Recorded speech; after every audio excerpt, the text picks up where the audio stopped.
Hi guys, I know a lot of you are waiting for OpenWRT to be installed on AX3600. Maybe now is the time.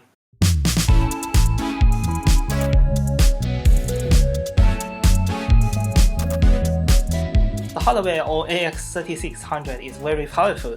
It supports Wi-Fi 6, it has 500 MB memory, it has a multi-core processor.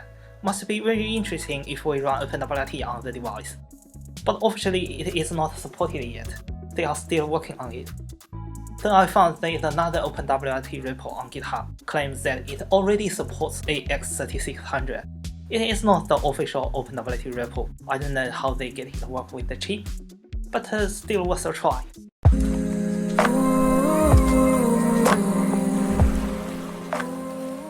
There is no pre-compiled image from the repo, so I need to download the source code and compile the firmware.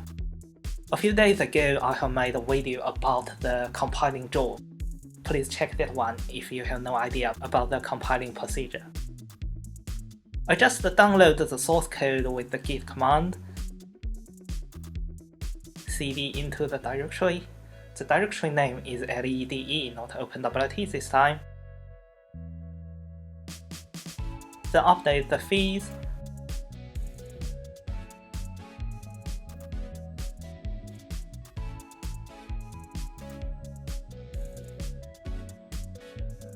Then install the feeds into the menu.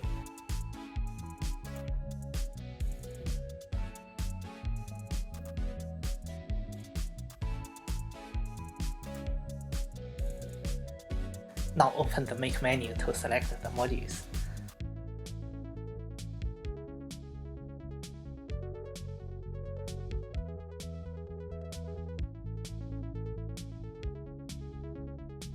The router's processor is IPQ807 selected. There's only one default sub-target selected. Let's see the target profile. All three devices are supported already. Really nice. I just select AX3600. I would like to have web interface installed, and we see it's selected. Perfect. I just leave other configurations as default, quit the Make menu, save the settings, and start to make firmware.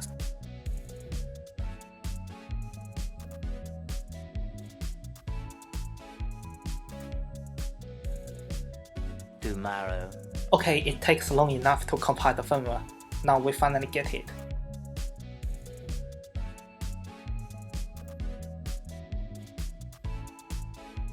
Let's see, the size of the firmware is 15 MB. That is not small. I put it on my desktop.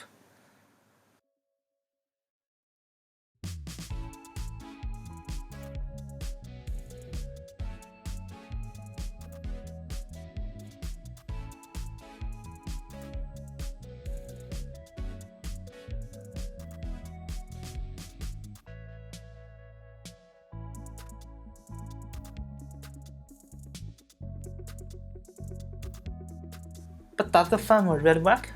We'll soon find out. Now it's time to install the firmware. You know the stock firmware is based on OpenWRT, just many functions are removed.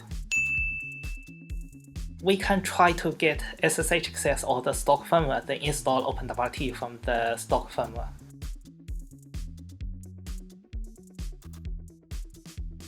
The 22 SSH port is locked by default, but there are several ways to unlock.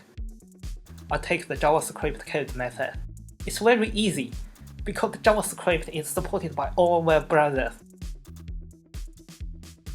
Just open the router's administration webpage, make sure stock firmware version is 10.17.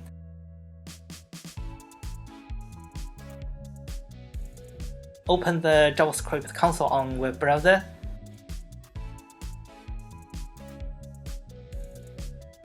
Copy the code and paste it in the console. Press enter to execute. The code will ask you to set up a root password. I just give it 123456789. The SSH access is unlocked. Just simple like this.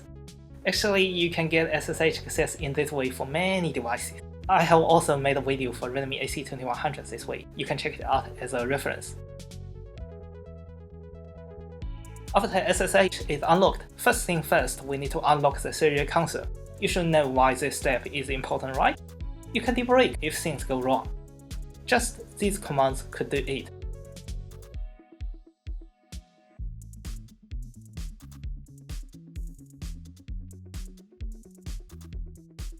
Now serial console is unlocked.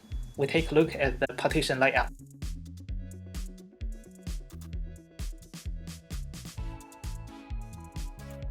This router has multiple partitions and 2 file systems. 2 copies of stock firmwares are stored in root file system 0 and root file system 1. Actually, the 2 root file systems are identical. Each time we start the router, it will boot from either root FS0 or root FS1. If you want to know more about the partition stuff, please check this video. We can use this command, nvram get boot rootfs to check which file system it boots from.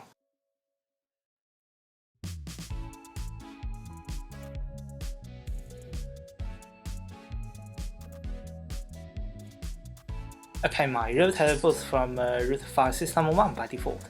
So I decided to install OpenWRT on root file system 0, so that both OpenWRT operating system and the stock firmware on the router at the same time.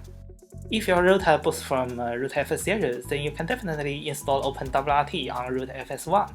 That is your call. Okay, let's get back to my router. Root FS0 is the MTD12 partition. We copy the OpenWRT image into the stock firmware into the TMP directory.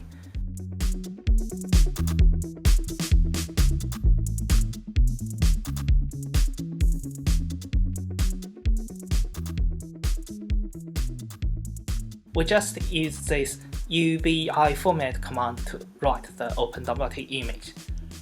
Write the image into the MTD12, aka root file system 0 partition.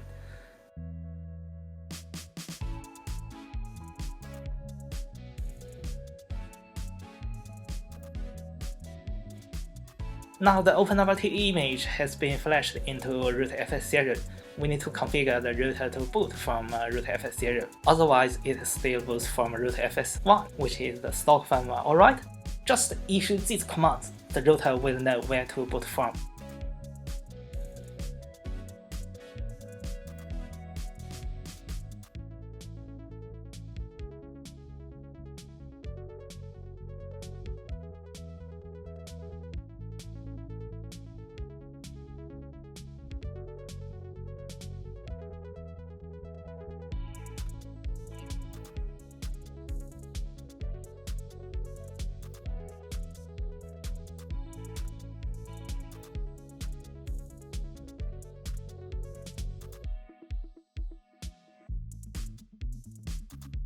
Now we reboot. I'm starting to feel nervous.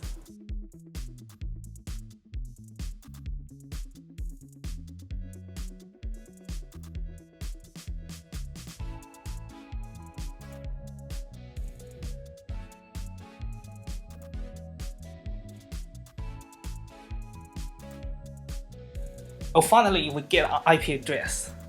I think that firmware really works. Let's log in.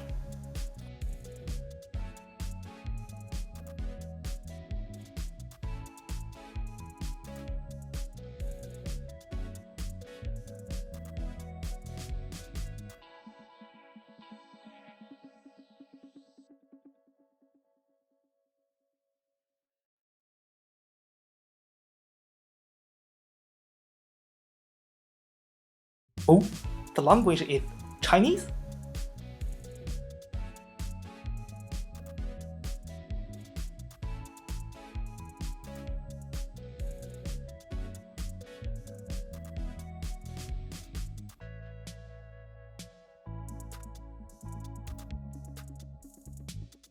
It seems we cannot change the language. It's a stupid idea that I left all configurations as default when doing compiling job. I need to compile again and install the English language. What do you think about the firmware? Please leave your comments below, let me know how to change the language. Now let's try to go back to the stock firmware. You should remember it has two file systems, right? OpenWRT is installed in root FS0. Let's go back to root FS1 where the stock firmware is stored.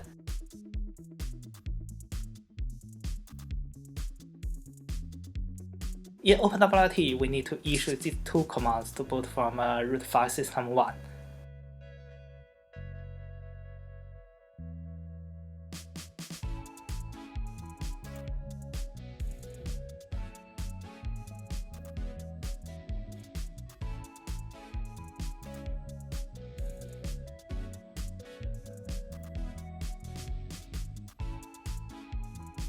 Now we reboot. We will boot into the stock firmware.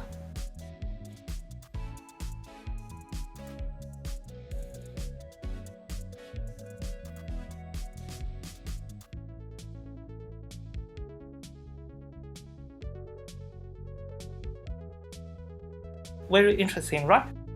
We have two operating systems on the router now, and we can easily switch just by setting up the parameters.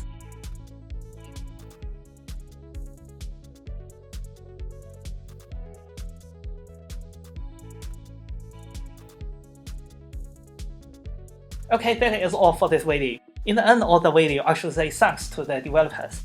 It's the effort that makes this router easy to use. It's the open source that makes the world better. If you find that another open source firmware, please leave a comment and let me know it. I'll probably install two customized operating systems on the router. Please also remember to subscribe to my channel and give me a thumbs up. I need 1,000 subscribers. Thank you, bye bye.